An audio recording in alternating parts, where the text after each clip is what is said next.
하나회가 12.12 쿠데타를 일으킨 것이 바로 이러한 시작에서 비롯된 것입니다.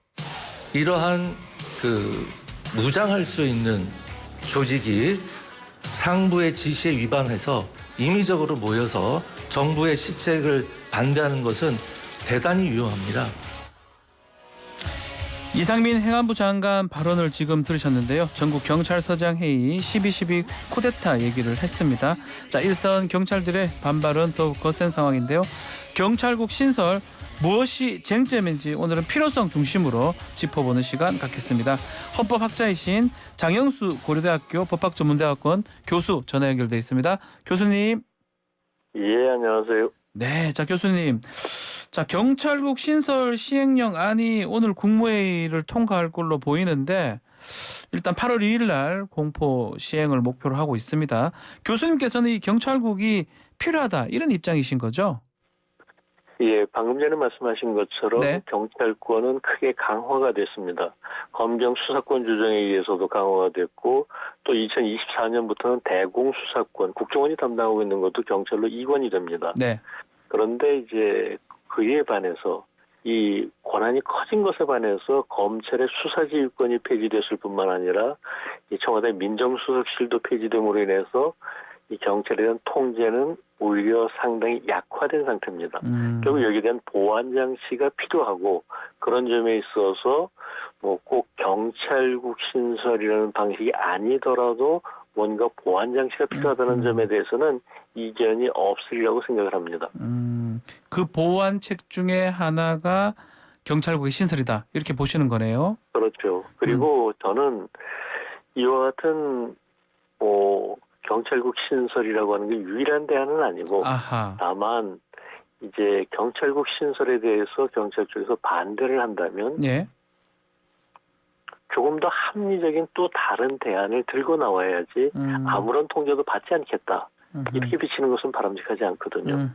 결국 그런 점에 있어서 경찰국은 어떤 문제가 있으니까 거기에 대해서 이런 대안이 더 합리적이다. 혹은 경찰국 신설 자체를 반대할 게 아니라 네. 경찰국의 구성이나 혹은 활동 방식 혹은 권한 범위 이런 것들은 이런 우려가 있으니까 경찰국을 구성할 때서 이런 걸 반영시켜라라고 요구를 하든지 이게 경찰국을 그냥 무조건 반대하는 것으로 비춰지고 그로 인해서 통제를 안 받겠다고 비춰지는 이게 이제 심각한 문제라고 봅니다. 근데 지금 일선 경찰들 경찰서장 회의도 주말간 있었지만 이 장관이 의견 수렴하는 과정을 거치진 않았다 이런 주장을 하고 있거든요. 이 부분은 어떻게 보십니까? 지금 그 부분과 관련해서는 좀 예. 오해들이 있는 것 같습니다. 아하. 왜냐면은 예. 저는 그쪽에 직접 들어가 있지는 않습니다만 그 자문위원회에서 이런 안이 나올 때 네. 거기에 이제 경찰도 상당수 들어가서 함께 논의 있었던 걸로 알거든요. 아, 자문위원회. 예. 예. 그리고 지금 실제로 모든 조직 개편에 대해 가지고 그런 식으로 이제 어떤 대표자 몇 명이 들어가서 의견을 갖다 개진하는 거지 전체 경찰의 의견을 수렴해야만 되는 그런 건 또 아니거든요. 조직 개편할 때마다 그런 식으로 모든 구성원의 의견을 수렴한다는 조직 개편이 얼마나 힘들겠습니까? 자, 법적으로 봤을 때 정부 조직법 등 이 경찰국을 새로 만드는 것은 문제가 없는 겁니까? 지금 시행령으로 지금 바꾸고 있는 상황이거든요. 그 부분 어떻게 보십니까? 정부 부처 내 국을 신설하는 네. 이런 것은 법률사항은 아닙니다. 지금 정부 조직을 보면 이 외청 단위 경우에 있어서는 법률에서 직접 명시하고 있지만 국에 대해서 명시하고 있지는 않거든요. 예. 오히려 이제 초점이 되고 있는 것은 이제 이 행정안전부의 소관사무에 치안이 들어가 있지 않다. 이 부분을 문제 삼아가지고 어떻게 이 경찰국이라고 하는 치안을 담당하는 걸 갖다가 행안부 장관이 하느냐라고 얘기를 하는데 이 부분에 있어서 좀 오해가 있습니다. 오해가 있다고요? 예. 예, 왜 그러냐면 이게 1990년 말에 정부조직법 개정을 통해서 예. 치안을 빼고 경찰청을 도입을 했습니다. 네. 그리고 그 의미는 소방이나 경찰이나 마찬가지인데요. 이 행안부 장관이 직접 치안 활동을 하는 건 아닙니다. 예. 그렇기 때문에 치안 사무를 갖다가 직접 할 필요는 없다.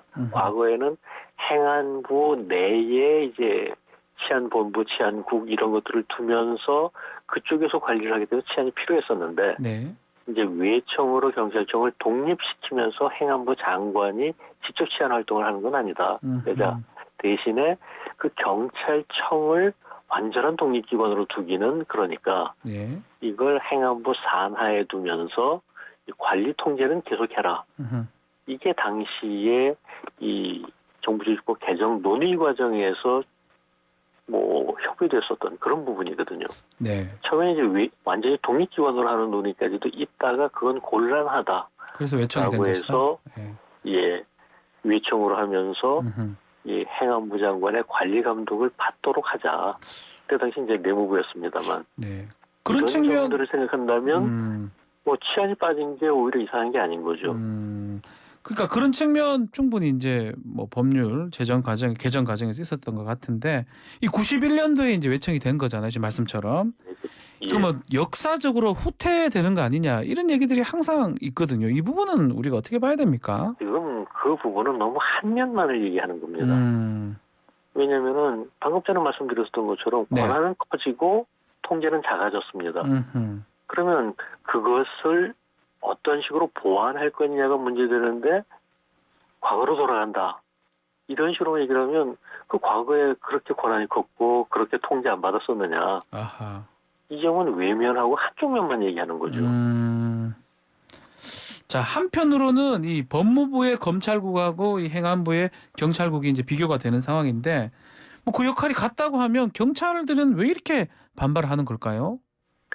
지금 경찰로서는 뭐 나름 반발할 만한 이유가 있기는 있습니다. 아, 뭐죠? 예, 일단 이 경찰로서는 그동안의 수권이 말하자면 검찰의 지휘감독, 검찰 수사 지휘권 이런 것들로부터 독립되고 네. 이 수사권 독립을 계속 부르짖어 왔지 않습니까? 그렇죠. 그런데 이제 이런 독립성이 확보되었다 싶은 순간에 새로운 시어머니가 등장하는 것으로 느껴지는 거죠. 아, 시어머니요. 그러니까 이제 이걸 반길 사람은 아마 별로 없을 겁니다. 어허. 그리고 이제 또 다른 한편으로서는 경찰이 과거 정치권의 수종 노릇을 해가지고 예. 오명을 썼었던 그런 기억들이 일반 국민들보다는 훨씬 더 아픈 기억으로 남아있을 겁니다. 본인들 조직이니까. 3.15 부정선거에 협력하고 예. 4.19 혁명 당시 시민에게 발포했었고 박종철 고문치사 사건 같은 경우도 경찰에서 저질렀었던 일이고 네. 이런 과거로 돌아가고 싶지 않고 그때의 아픈 기억을 되살리고 싶지 않은 이런 부분들이 있으리라고 생각합니다. 뭐 또? 이런 점은 충분히 이해할 수 있지만 예. 그렇다고 해서 경찰이 현명하게 대응하지는 못한 것 같습니다. 아하. 오히려 경찰에 대한 국민들의 여러 가지 우려들이 있거든요. 예. 특히 정치권이 비대해지고 오남용되고 최근에 들어서 또 뭐 고소고발이나 뭐 이런 것들의 수사가 지연되고 제대로 안 되고 그런데도 이제 거기에 대해 가지고 통제는 없고 예. 이런 우려들에 대해 가지고 좀 더 경찰에서 적극적으로 생각하는 게 필요할 것으로 보입니다. 그 중에 이제 가장 민감한 게 인사권 아닌가 싶어요. 행안부 장관이 이제 인사권을 좀 가져야 된다 이런 것 같은데 또 반대쪽에는 행안부에서 인사권을 가지면 우리 경찰이 계속 그것만 쳐다보는 거 아니냐 정권만 이렇게 또 우려하는 측면도 있는 것 같습니다. 이 부분 어떻게 그런데 보십니까? 이제 그거는 아까 말씀하신 법무부 검찰국하고 네. 비교를 할 필요가 있는데 법무부 장관이 검사들 인사권을 가지고 있지 않습니까? 그렇죠. 그리고 이것이 합리적으로 수행되는 것은 결국은 이 법무부 장관이 검찰총장과 협의해서 인사권을 행사하는 이런 식을 통해서 별 문제가 없었거든요. 네. 다만 지난 정부에서 이 추미애 박범계 장관이 이른바 총장 패싱이 문제되면서 인사에 대한 비판들이 많이 있었죠. 네.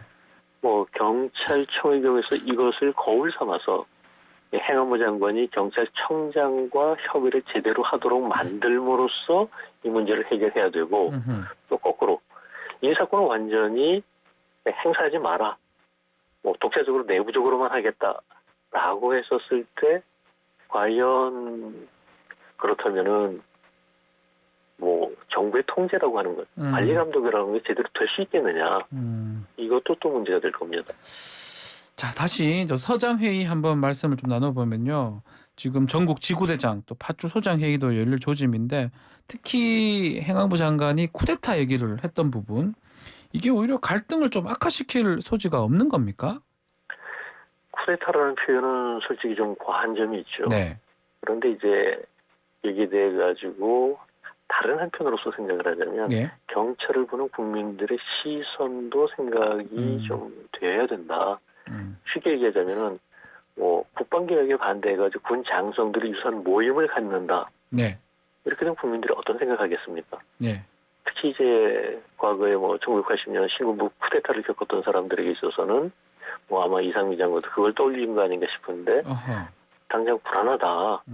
그 군인들 왜 이러냐 이런 얘기를 할 건데 뭐 경찰과 군대는 다르죠. 네. 하지만 경찰이 무장 조직이라는 게 아니라 군대에 버금가는 어떤 대규모의 상명하복 시스템을 가지고 있는 조직입니다. 지휘 감독. 15만 경찰이 움직이는 거라. 예컨대 뭐 검찰이 뭐 검수완박에 반대해가지고서 무슨 모임을 했다는데 그 2,000명이 뭘 하겠습니까?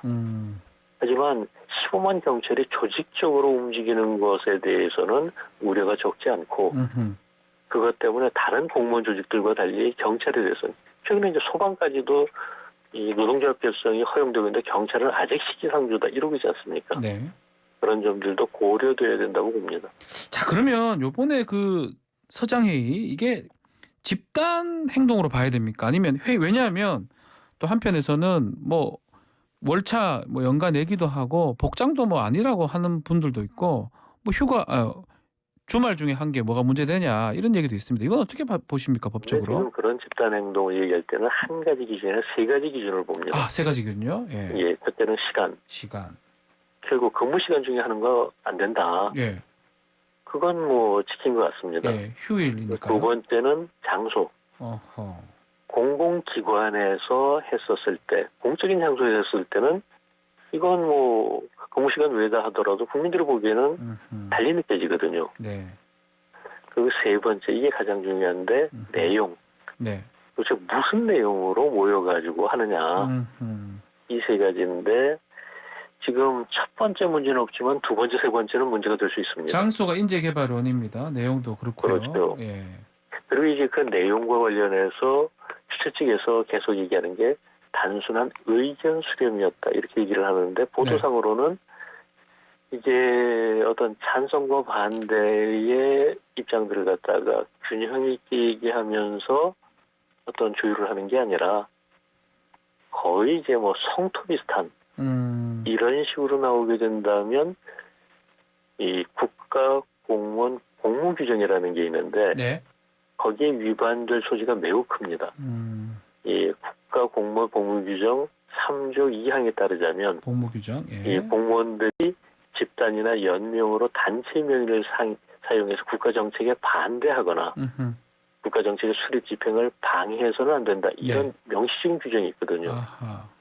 그리고 공무원들이 나서서 정책을 반대한다는 건 사실 일종의 정치적인 행동처럼 받아들여지게 되거든요. 네. 꼭 정당과 연계돼서가 아니더라도 그리고 특히 경찰 같은 대규모 조직이 그런 식으로 했었을 때는 이건 좀 문제 있다라고 있다. 볼 수 있는 것이죠. 자, 그러면 이 류삼룡 총경 지금 대기 발령 또 징계 얘기도 나오고 있는데 특히 형사처벌까지 가능하다 이런 얘기도 있는데 이 부분은 어떻게 보십니까? 일단 아까 말씀드린 네. 것처럼 진짜로 찬반 얘기였는지 아니면 성토대회였는지 이 사실관계가 정확하게 확인이 돼야 될 겁니다. 예. 그리고 거기에 따라서 뭐 국가공무원 복무규정이 위반되는 것이라면 징계는 가능하다고 봅니다. 아, 징계요. 다만 예. 이제 형사처벌 문제는 조금 구분되어야 되지 않을까 싶습니다. 아하. 알겠습니다. 자, 교수님 오늘 말씀 여기까지 듣겠습니다. 감사합니다. 예, 감사합니다. 네, 고려대학교 장영수 법학전문대학원 교수님과 말씀 나눴습니다.